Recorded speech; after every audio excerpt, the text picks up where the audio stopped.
I got so much motherfucking design on right now. Break it down, bring it back, make it clap. I got 3 old thoughts, new block, where that day. Bitches on my line, and you know. Sini saya akan menjawab soal-soal remedial. Soal yang pertama, tuliskan dan jelaskan 3 teori masuknya Islam ke Nusantara. Agama Islam masuk ke Nusantara Indonesia melewati perjalanan panjang dan dibawa oleh kaum muslim dari berbagai belahan bumi. Terdapat 3 teori terkait masuknya Islam di Nusantara tersebut, antara lain teori yang pertama yaitu teori India disebut dengan Gujarat. Dicetuskan oleh G.W.J. terus kemudian dikembangkan oleh Snodch Ukroch. Teori ini meyakini bahwa Islam dibawa ke Nusantara oleh para pegadang dari Gujarat, India pada abad ke-13 Masehi. Kaum saudagar Gujarat datang melalui Selat Melaka dan menjalin kontak dengan orang lokal di bagian barat Nusantara yang kemudian melahirkan Kesultanan Samudra Pasai sebagai kerajaan Islam pertama di Indonesia. Salah satu bukti yang mendukung teori ini adalah ditemukannya makam Malik As-Saleh dengan angka 1297. Yang kedua, teori Arab disebut dengan Mekah. Teori selanjutnya tentang masuknya Islam ke Indonesia diperkirakan berasal dari Timur Tengah, tepatnya Arab. Teori Arab Mekah ini didukung oleh J.C. Van Leur, Anthony H. Jones. Menurut Buya Hamka, Islam sudah menyebar di Indonesia sejak abad 7 Masehi. Hamka menjelaskan salah satu bukti yang menunjukkan bahwa Islam masuk ke Nusantara oleh orang-orang Arab. Bukti yang diajukan Hamka adalah naskah kuno dari Cina yang menyebutkan bahwa sekelompok bangsa Arab telah bermukim di kawasan pantai barat Sumatera pada 625 Masehi. Di kawasan yang pernah dikuasai kerajaan Sriwijaya juga ditemukan nisan kuno bertulisan nama Syekh Rukonuddin wafat tahun 672 Masehi. Ketiga, teori Persia disebut dengan Iran. Teori ini didukung oleh Umar Amir Hussein dan Hussein Dinigrat. Teori ini menjelaskan bahwa ajaran Islam masuk ke Nusantara dari bangsa Perisai atau wilayah yang kemudian menjadi negara Iran. Pada abad ke-13 Masehi, Dinigrat berpendapat bahwa tradisi dan kebudayaan Islam di Indonesia memiliki persamaan dengan Persia. Salah satu contohnya adalah seni kaligrafi yang berpahat pada batu-batu desain bercorak Islam di Nusantara. Ada pula budaya Tabot di Bengkulu dan Tabuik di Sumatera Barat yang serupa dengan ritual di Persia sehingga tanggal 10 Muharram. Dengan demikian, 3 teori masuknya agama Islam adalah: 1. Teori Mekah disebut dengan Arab yang menjelaskan bahwa Islam datang ke Indonesia berasal dari Arab.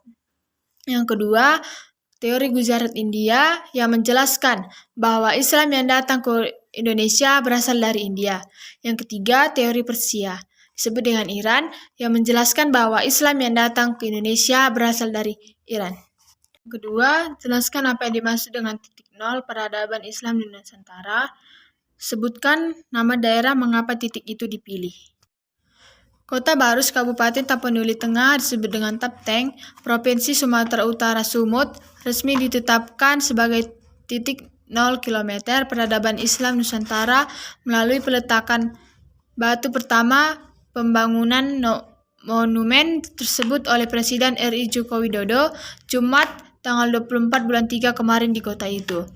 Penetapan baru sebagai titik 0 km peradaban Islam Nusantara yang digagas oleh Jam'iyah Batak Muslim Indonesia ini oleh Presiden RI Jokowi langsung merefleksikan pengakuan bangsa Indonesia bahwa Kota Barus yang dikenal Vansuri sejak dari dulu ini menjadi bahan perdebatan, baik di dunia nyata seperti tengah-tengah ahli sejarah dan arkeolog maupun di dunia maya. Benar sebagai pintu gerbangnya masuknya Islam pertama kali di Nusantara, bukan di daerah atau di pulau lain di Indonesia. Apa daerah titik itu dipilih karena keputusan penetapan Barus di Tapanuli Tengah sebagai titik nol Islam Nusantara menimbulkan reaksi beragam dari sejarawan Indonesia. Selama ini masyarakat mengetahui Islam pertama kali masuk wilayah Indonesia adalah Aceh. Tulisan ini memberikan penjelasan mengenai jejak masuknya ajaran Islam dan bukti penetapan Islam Nusantara serta perkembangan dakwah di Barus. Islam sebelum didakwakan ke Barus, kira-kira abad ke-5 Masehi di Barus. Sebagai buktinya adalah Sius Mahigai, papan tinggi makam Tuan Mahdum yang lisannya bertuliskan kaligrafi Al-Quran. Syekh Mahmud berperan besar dalam memberikan ajaran Islam melalui perdagangan di kota. Soal yang ketiga, jelaskan kerajaan Singasari. Singasari merupakan kerajaan bercorak Hindu-Buddha yang berasal dari Malang, Jawa Timur. Kerajaan ini didirikan oleh Ken Arok yang bergelar Sri Rajasa Bahtara Sang Amurwah Bumi pada tahun 1222 Masehi.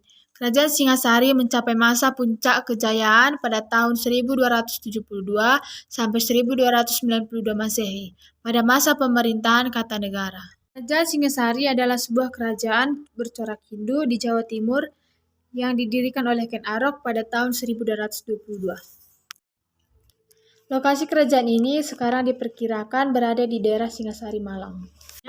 Bukti Ratu Sima terkenal waktu Ratu Sima meletakkan bongkahan emas. Jika ada yang mengambilnya akan dihukum, sekalipun itu rakyat biasa atau anggota istananya. Yang kelima, tuliskan faktor yang menyebabkan kemunduran kerajaan bercorak Hindu-Buddha di Indonesia. Peradaban Hindu-Buddha. 1. Menurunnya kekuatan kerajaan Hindu-Buddha. Banyak kerajaan bercorak sama yang berperang merebutkan kekuasaan hingga menyebabkan menurunkan kekuatan mereka sendiri. 2. Pewaris tahta yang tidak cakap. Zaman keemasan sebuah kerajaan sangat dipengaruhi oleh pemimpin atau raja mereka. Jika seorang raja yang cakap sudah turun tahta dan diganti oleh keturunannya, biasanya kerajaan akan hilang atau disebut dengan kehilangan kekuatan apabila pewaris tahta tidak cakap meminjam. Yang ketiga, perang saudara. Saat raja turun tahta atau meninggal, maka umumnya terjadi perang saudara untuk merebutkan tahta yang membuat keutuhan kerajaan terganggu. Yang keempat, kerajaan bawahan melepaskan diri. Karena lemahnya kerajaan induk yang sedang sibuk dengan perang saudara, maka hal ini terjadi kesempatan bagi kerajaan-kerajaan bawahan untuk menjadi kerajaan merdeka. Selain itu, kerajaan bawahan akan semakin kuat di bidang ekonomi dan militer apabila mereka merdeka. 6. Proses Islamisasi melalui pendidikan. Proses penyebaran Islam di Indonesia salah satunya melalui pendidikan, seperti pendidikan pondok pesantren, yaitu tempat pembelajaran agama bagi para santri, yang dilaksanakan oleh para guru agama, para kiai, dan para ulama. Di pesantren, para pesantri mendapatkan pendidikan agama yang cukup memadai. Soal yang ketujuh, proses Islamisasi melalui politik. Melalui Islamisasi di Indonesia juga dilakukan lewat jalur politik. Contohnya, penerapan melalui ini misalnya terjadi pada kerajaan-kerajaan Islam di Sulawesi Selatan. Kerajaan-kerajaan yang awalnya bercorak Hindu-Buddha ditaklukkan kemudian dibentuk menjadi kerajaan Islamisasi melalui perdagangan. Perdagangan yang terjadi antara Muslim dan pedagang Indonesia mengharuskan para pedagang Muslim untuk singgah di pembentuk pemukiman. Dari sinilah dimulai kegiatan dakwah dan pendidikan informal mengenai Islam yang kemudian mempermudah Islamisasi di Indonesia. Soal yang selanjutnya, proses Islamisasi melalui perkawinan terjadi antara pedagang atau saudagar Islam dengan wanita pribumi. Melalui perkawinan inilah terlahir seorang Muslim. Dan ada pria yang beragama Islam yang ingin melamar wanita yang tidak seagama dengan pria tersebut. Pria ini akan menyatakan syarat untuk si wanita untuk masuk ke dalam agama Islam. Dahulu si wanita pun akan memenuhi syarat tersebut. Soal selanjutnya, proses Islamisasi melalui seni dan budaya. Islamisasi Indonesia terbagi dalam 3 fase, yaitu fase kehadiran para pedagang muslim yang diduga terjadi sebelum abad ke-13 Masehi. Fase terbentuknya kerajaan Islam yang berlangsung antara abad 13 Masehi sampai 16 Masehi, dan fase pelembagaan Islam. Salah satu media dakwah yang digunakan untuk mengajarkan agama Islam adalah kesenian. Kala itu, kebudayaan Hindu mengakar sangat kuat. Para dakwah tidak mengubah kebudayaan yang telah ada, namun memanfaatkannya untuk menyebarkan agama Islam. Dan terima kasih.